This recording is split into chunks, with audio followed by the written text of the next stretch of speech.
도널드 트럼프 전 대통령이 뉴욕 맨하튼 재판정에서 20년 전 성관계를 가졌다는 성인 영화배우의 증언을 들어야 하는 수모를 겪었습니다. 소셜 시큐리티 연금과 메디케어 의료보험 기금 고갈 시기가 다소 늦춰진 것으로 연방정부가 발표했습니다. 대학가 반전 시위는 전체 학생들 가운데 8%만 참여하고 있는 것으로 조사됐으며 일반 대학생들은 중동 분쟁에 관심이 없는 것으로 나타났습니다. 반려동물을 키우는 가정이 많아지면서 반려동물을 지킬 수 있는 펫보험에 대한 관심도 커지고 있습니다. 종이책보다 더 비싼 전자책 라이센스 비용 때문에 도서관의 전자책 보급이 늦춰지고 있습니다. 시청자 여러분 안녕하십니까? 워싱턴 뉴스 투데이입니다.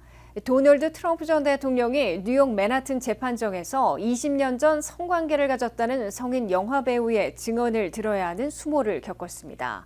2006년에 트럼프와 성관계를 가졌고 입막음 대가를 받았다는 스토미 데니얼스는 법적 증인으로 출두해 그와의 만남은 물론 구체적인 성관계, 함구하라는 위협을 당했다는 증언들을 쏟아냈습니다. 한면태 기자의 보도입니다.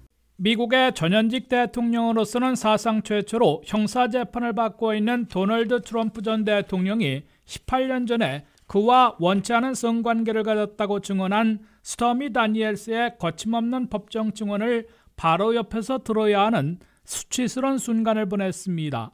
성인 영화 배우인 스토미 다니엘스는 뉴욕 맨하튼 형사법정의 증인으로 출두해 18년 전의 2006년 라스베가스에서 트럼프 전 대통령과 어떻게 처음 만났는지, 그의 저녁 식사 초대를 받고 호텔방에서 원치 않은 성관계를 가졌다는 등의 증언들을 쏟아냈습니다.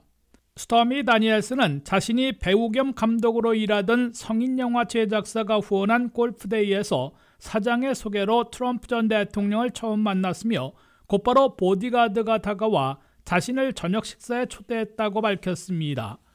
그녀는 처음에는 단호히 거절했으나 응해야 한다는 보디가드의 강압적인 말투에 라스베가스의 호텔방으로 들어가 이미 침대에 있던 트럼프와 원치 않는 성관계를 가졌다며 배심원들 앞에 구체적인 행동을 묘사했습니다. 그녀는 트럼프 전 대통령이 당시 자신이 배우도 하면서 극본도 쓰고 감독까지 한다는 말을 듣고 스마트한 것 같다고 말하며 유명한 리얼리티 쇼인 어프란티스에 자신을 캐스팅하려 접근한 것으로 생각했다고 증언했습니다. 스토미 다니엘스는 그러나 트럼프 전 대통령이 강제로 성관계를 시도한 성범죄죄를 저지른 것으로는 간주하지 않았으나 함구하는 대가를 받기로 한 합의를 공개했습니다. 트럼프 전 대통령은 듣기 거북한 구체적인 성적인 행동까지 거침없이 쏟아내는 스토미 다니엘스의 증언이 계속되는 동안 그녀를 직접 바라보지 않고 옆에 있는 변호사와만 얘기를 나누는 모습을 보였습니다. 이번 첫 형사재판은 2016년 첫 출마에 당선됐던 대선 전야에 마이클 코언 변호사가 스토미 다니엘스에게 입막음 대가로 13만 달러를 지급하고 나중에 트럼프 회사로부터 40여만 달러를 환급받았는데, 이를 숨기려고 트럼프 회사 회계장부를 조작한 34개 형사범죄 혐의를 받고 있습니다. 2주가 경과되고 있는 뉴욕 맨하튼 형사재판에서는 스토미 다니엘스의 증언에 이어 예측근 해결사에서 이제는 그의 등에 칼을 꽂고 있는 마이클 코언 변호사가 입막음 대가 지불과 환급, 이를 숨기기 위한 회사장부 조작 등의 경위를 털어놓을 것으로 보여 트럼프 전 대통령을 막다른 골목으로 내몰고 있습니다. 트럼프 전 대통령은 함구령을 뜻하는 판사의 개그 오더를 10번째로 어긴 혐의로 1,000달러의 벌금이 추가돼 모두 10번 10,000달러의 벌금을 부과받았으며 한 번만 더 어기면 투옥될 수 있다는 경고를 다시 받았습니다. 트럼프 형사재판을 주관하고 있는 후안 머천 판사는 대략 6주면 재판을 끝낼 것으로 보여 앞으로 한 달 후에는 배심원들의 유무죄 판결까지 나올 것으로 예상되고 있습니다.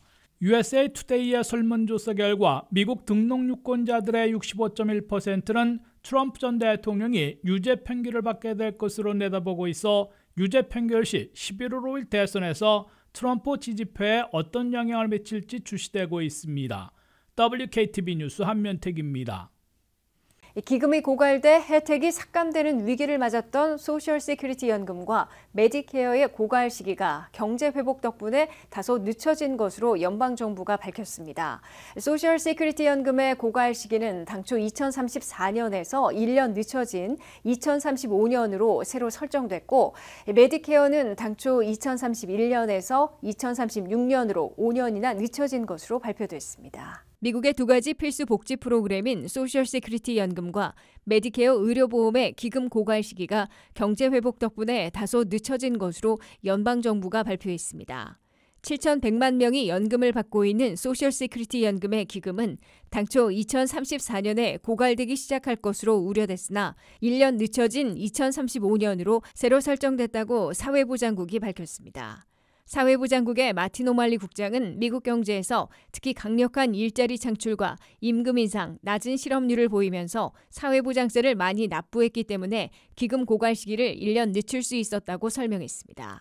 이와 함께 사회보장연금의 기금이 고갈되기 시작하면 현재 받고 있는 베네핏의 17%를 삭감당하게 될 것으로 규정해 지난해의 23% 삭감보다 덜 줄어들게 될 것으로 수정됐습니다.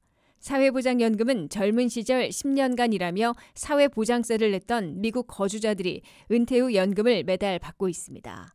62세부터 소셜연금을 받을 수 있으나 그럴 경우 평생 80%밖에 받지 못하게 되고 67세부터 수령해야 전액을 받게 되며 70세부터 받을 경우 107%를 수령하게 됩니다. 사회보장연금과 함께 노년층들이 65세부터 받고 있는 메디케어 의료보험 기금 고갈 시기는 당초 2031년으로 임박했으나 이번에는 2036년으로 5년이나 늦춰졌습니다. 메디케어 의료보험은 현재 노년층과 장애인 등 6,600만 명이 이용하고 있습니다. 메디케어 사정이 나아진 것은 사회보장세와 함께 받고 있는 메디케어 텍스가 강력한 고용시장 덕분에 많이 거친 반면 메디케어 지출은 줄어들었기 때문으로 당국은 설명했습니다. 사회보장연금과 메디케어의 기금 고갈 시기가 일단 늦춰졌으나 워싱턴 정치권에서의 해결책을 둘러싼 논쟁과 경쟁은 지속될 것으로 보입니다.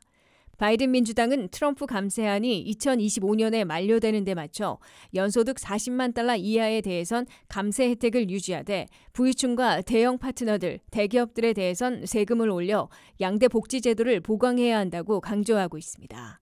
반면 공화당 하원의 강경 보수파들의 모임인 스터디 커미티에서는 올 3월에도 사회보장연금의 수혜 연령을 현재 67세에서 70세로 올리는 등의 해법을 제시한 바 있습니다.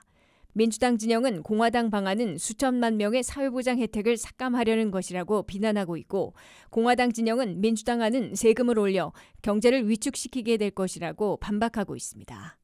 대학가 반전 시위가 격렬해지면서 경찰과 충돌하고 2,000명 이상 체포된 가운데 해당 대학들에서는 전체 학생들 가운데 8%만 참여하고 있는 것으로 조사됐습니다. 특히 일반 대학생들에게 최대 관심사를 묻는 설문조사에서 중동 분쟁은 9가지 중 최하위를 기록한 것으로 나타났습니다. 류영아 기자가 보도합니다. 대학가 반전 시위는 처음에는 전체 학생들로부터 지지받는 듯했으나 기물 파괴와 점거 농성, 경찰과의 충돌 등으로 과격해지면서 일반 학생들로부터 따가운 눈총을 받고 있는 것으로 보입니다. 학교 건물의 유리창을 깨고 들어가 점거 농성을 벌인 뉴욕 맨하튼 소재 컬럼비아 대학과 LAPD 경찰의 강경 진압으로 정면 충돌한 UCLA 대학의 반전 시위가 가격해지면서 일반 학생들로부터 호응 대신 무관심 또는 비난을 불러일으키고 있는 것으로 조사됐습니다. 악시오스가 7일 보도한 바에 따르면 이번 대학가 반전 시위로 54개 대학 캠퍼스에서 2,700명 이상이 체포됐습니다. 다수는 재학생들이었으나 외부인, 반전운동가들도 상당수 포함되어 있는 것으로 나타났습니다. 특히 악시오스가 대학생 1,250명을 상대로 설문조사해본 결과 반전 시위에 대해 일반 대학생들은 관심이 별로 없었으며 과격 행동에 대해선 책임을 지어야 한다는 비판적인 입장을 취했습니다. 응답 대학생들의 81%는 과격 시위, 점거 농성, 기물 파괴 등에 대해선 학교에 의해 처벌받아야 된다고 밝혔습니다. 67%는 학교 건물을 무단 점거하고 농성을 벌이는 행위에 반대했습니다. 58%는 경찰과 학교 측의 해산 명령을 거부하고 있는 행위에 대해서는 반대한다고 밝혔습니다. 더욱이 일반 전체 대학생들은 반전 시위대와는 상반된 이슈에 관심을 두고 있는 것으로 조사됐습니다. 일반 대학생들이 가장 관심을 두고 있는 이슈는 1위가 헬스케어 개혁으로 40%나 되는 것으로 나타났습니다. 2위는 학비 문제로 38%였고 3위는 경제에서 공정한 기회가 주어져야 한다는데 37%가 응답했습니다. 4위는 인종정의와 민권이 36%이고 5위는 기후변화가 35%였습니다. 6위는 총기 규제로 32%이고 이민정책은 21%로 7위, 국가안보와 테러 문제가 15%로 8위를 기록했습니다. 이에 비해 반전 시위대들이 외치고 있는 중동 분쟁은 13%로 9가지 이슈 중에 가장 관심이 낮은 것으로 조사됐습니다. 현재의 중동 분쟁이 누구의 책임이냐는 물음에 하마스 잘못이라는 대학생들이 34%로 가장 많고 19%는 벤야민 네탄야후 이스라엘 총리, 12%는 조 바이든 대통령이라고 꼽았습니다. 하마스 잘못이라는 미국 대학생들의 입장이 바이든 잘못보다 3배나 더 많은 것으로 나타나 11월 5일 대선에선 바이든 대통령이 젊은 층 표를 대거 잃을 가능성은 높지 않은 것으로 악시오스는 밝혔습니다. WKTV 뉴스 류령아입니다. 미국 가구의 67%, 약 8,490만 가구가 반려동물을 소유하고 있는 것으로 나타났습니다. 이처럼 반려동물을 키우는 가정이 많아지면서 동시에 반려동물을 지킬 수 있는 펫보험에 대한 관심도 커지고 있습니다. 김미영 기자의 보도입니다. 미국 가구의 3분의 2가 반려동물을 기르고 있는 것으로 나타났습니다. 반려동물 인구는 계속해서 증가하고 있으며 2026년에는 2억 1,300만 마리가 될 것으로 추산되고 있습니다. 보험가입 반려동물 규모도 증가하는 추세입니다. 2022년 기준 미국 보험가입 반려동물 규모는 약 485만 마리를 기록했으며 지난 2018년부터 약 23%의 연평균 성장률을 기록하며 지속적인 증가세를 보였다고 북미 반려동물 건강보험협회는 밝혔습니다. 펫보험은 반려동물을 보장 대상으로 하는 보험으로 월별 보험료는 보장 범위와 자기부담금, 대상 반려동물의 나이와 건강 상태 등에 따라 달라질 수 있습니다. 미국 펫보험의 월평균 보험료는 개의 경우 약 $53, 고양이의 경우 약 $32라고 2024년 포브스가 밝혔습니다. 2022년 미국 펫보험 시장 규모는 86억 달러로 나타났습니다. 2032년에는 160억 달러로 약 2배 가까이 성장할 것으로 예측되고 있습니다. 미국 펫보험은 사고 및 질병보험 상품과 사고 전용 보험 상품이 주류를 이루고 있고 정기적인 관리에 대한 비용인 연례 수의사 검진 및 예방접종과 같은 비용을 지불하는 프리미엄 상품인 펫 웰니스 상품도 판매하고 있습니다. 미국에서 개를 키우는 평균 연간 비용은 약 $1,400 상당이며 고양이를 키우는 데는 약 $1,150가 드는 것으로 나타났습니다.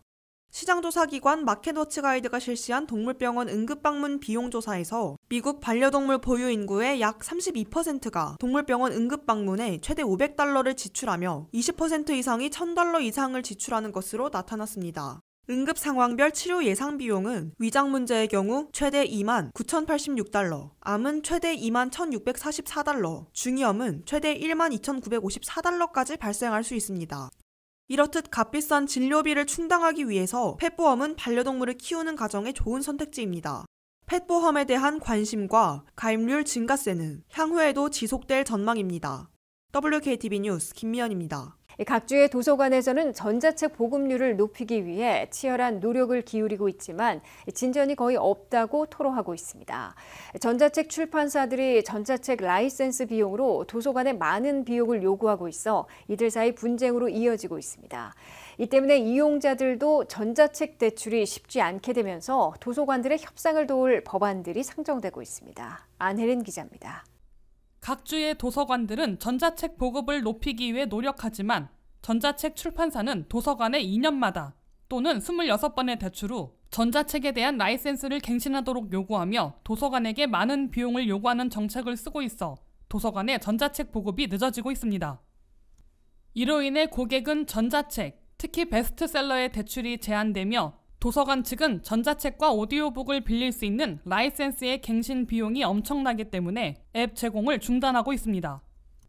하지만 미국 출판협회는 저작권을 보호하기 위한 정당한 보상을 받아야 하는 것뿐이며 앱 운영사들은 자신들은 중개인일 뿐 규칙을 만드는 것은 출판사라고 책임을 넘기고 있습니다. 도서관을 지원하는 코네티컷 법안이 지난주 주 하원에서 3시간 동안의 토론을 거쳐 상정되었고 매사추세츠와 로드아일랜드에서도 유사한 법안이 검토 중입니다. 도서관 측은 제한된 공공자금으로 전자책 구매를 해내야 하는 어려움 속에서 수년 동안 거래를 성사시키기 위해 노력해왔지만 진전이 없어 법안 상정 등 도움을 필요로 하고 있습니다. 메릴랜드주와 뉴욕주가 미국 최초로 법안을 통과시켜 출판사는 합리적인 조건으로 도서관에 전자책을 공급해야 하지만 자유시장과 저작권 선점을 이유로 미국 출판인협회가 이의를 제기한 후 연방정부의 위헌 판정을 받아 각 출판사, 특히 가장 큰 5대 출판사는 대부분 자체적으로 결정을 내리고 있습니다. 아마존의 출판 부부는 특히 비싼 가격을 제시하고 있는데 인기 있는 전자책은 2년 후에 만료되는 조건으로 $55를 지불, 혹은 20년 동안 한 권에 $550를 지불하는 경우가 많다며 도서관에서 하드커버 도서를 구입하는 데 드는 비용은 $18에서 $20라고 밝혔습니다. 전자책의 장점은 여러 명이서 이용하는 것이라고 생각될 수 있지만 도서관에서 라이센스를 발급해 대여하는 전자도서도 한 번에 한 사람에게만 대출할 수 있어 이미 몇몇 도서관들은 전자책 열람을 취소했습니다. 도서관은 값비싼 리비 및 후플라에 대한 대안으로 오픈소스를 개발하고 제한적인 라이센스가 없는 전자출판사와의 접촉을 하고 있으며 미국 디지털 공공도서관이 지원하는 도서관을 위한 전자책 배달 플랫폼을 개발하고 있고 브리엣이라는 도서관 전자책 협업이 이제 막 시작되고 있지만 이미 대형 플랫폼들이 인기 책들을 독점하고 있어 해결을 위해선 많은 시간이 소요될 것으로 보이고 있습니다. WKTV 뉴스 안혜린입니다. 이상으로 워싱턴 뉴스투데이를 마치겠습니다. 시청해주신 여러분 고맙습니다.